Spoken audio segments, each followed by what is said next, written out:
som Čičiho ešte nevidel. Kto vie, čo ho mohol tak zdržať? Určite si niekde zase zdriemol. Ja už ho vidím. Tam je. Čiči, bež, pobehni. No konečne, už na teba čakáme. A nie len my, aj deti. Ponáhľaj sa, ideme šlapať do kolesa.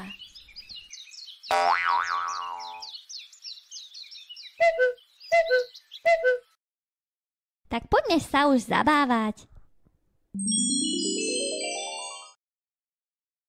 S našou čarovnou tabulou na Čičipovom.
Tak čo, deti, už viete, čo je to za písmeno?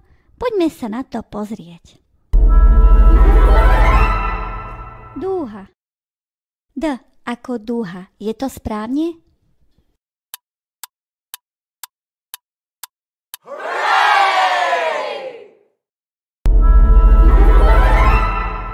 Ostrov. D ako ostrov. Je to správne?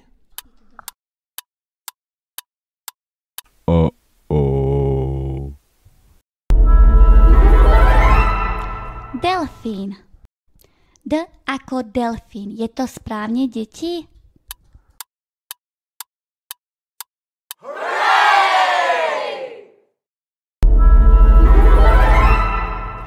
Sliepka. D ako sliepka. Je to správne?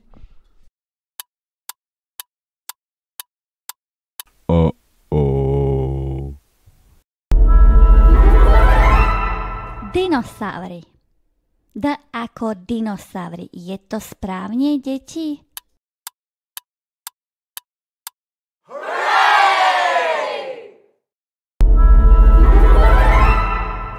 Pterodaktyl. D ako pterodaktyl. Je to správne, deti?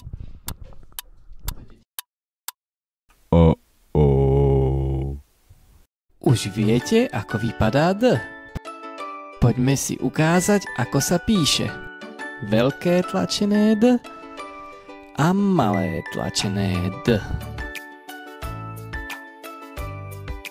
Začneme zhoda smerom nadol a potom zhoda oblúčikom smerom nadol a spojíme.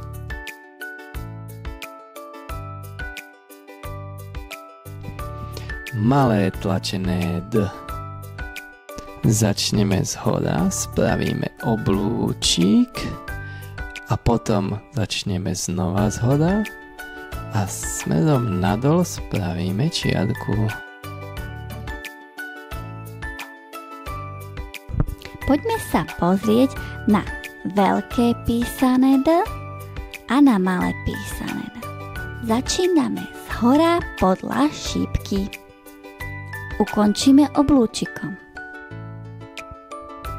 Malé písané D podľa šípok a ukončíme háčikom. Už sa vás teším na budúce. Ak chcete sledovať Čičiho dobrodružstva naďalej, dajte si nás odoberať. Som zvedavá, čo si Čiči pre nás pripraví na budúce. Ahojte, priatelia. Do sčítatania.